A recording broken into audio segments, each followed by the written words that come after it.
Bonjour à tous et bienvenue dans cette vidéo dans laquelle je vais vous expliquer ce qu'est une PWA.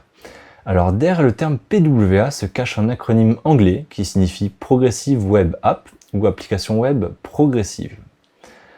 Donc concrètement, qu'est-ce qu'une PWA? Eh bien une PWA c'est tout simplement un hybride entre une application web ou un site internet si vous préférez et une application dite native. Donc sur un mobile par exemple, une application native, ça va être une application qu'on va pouvoir télécharger sur un store. On dit des applications PWA qu'elles sont progressives car elles vont s'installer progressivement au fil des utilisations. Donc pour prendre un exemple concret, je vous propose d'aller consulter le site de bmw.com.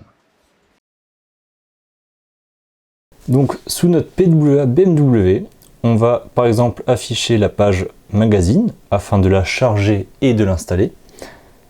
Et on va pour revenir dans un instant à la page d'accueil, mais en attendant on va couper la connexion, on va se mettre en mode avion, on va revenir sur la page d'accueil et on va s'apercevoir que même en étant hors connexion, la page s'affiche correctement. Et maintenant, si on prend une autre page qu'on n'a pas chargée en étant en mode connecté, par exemple la page des événements, on va s'apercevoir que l'application va nous afficher un message d'erreur pour nous indiquer que cette section n'a pas encore été installée.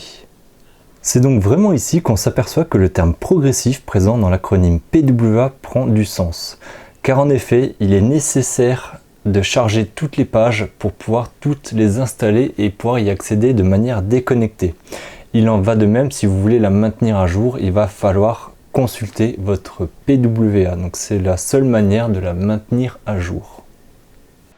Un autre point intéressant avec les PWA est qu'une fois l'application installée sur votre terminal, il est possible d'accéder à toutes les fonctions natives de votre terminal. C'est-à-dire que sur mobile, vous allez pouvoir accéder à la caméra, à la fiche de contact, au storage. Donc autant de fonctionnalités qui sont normalement pas disponibles pour une application web standard. Un autre point intéressant avec les PWA est qu'il est possible de les installer sur n'importe quel type d'appareil. Donc à titre d'exemple, on va reprendre notre site bmw.com et cette fois-ci, on va l'ouvrir sous un navigateur sous PC. Donc ici, j'utilise Chrome et on peut s'apercevoir qu'en haut à droite, on a un petit icône qui nous propose d'installer l'application bmw.com. C'est ce qu'on va faire.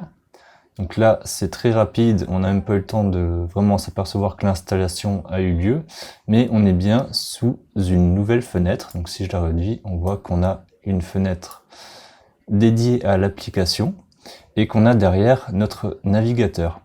Donc on peut aussi s'apercevoir que dans le menu démarrer, notre application apparaît et qu'elle est également présente dans la barre des tâches de Windows. Donc comme on a pu le voir au travers des exemples précédents, nul besoin de passer par un store pour installer l'application. Elle est donc accessible, peu importe la plateforme utilisée, ce qui permet de toucher un maximum de personnes. De plus, il n'est pas nécessaire de faire réaliser du code spécifique pour chaque plateforme, ce qui constitue quand même une grosse économie en termes de coût de développement, sachant que vous combinez application et site web au même endroit. Donc voilà, j'espère que cette vidéo vous a plu et que j'ai pu répondre à vos interrogations. Merci et à très bientôt.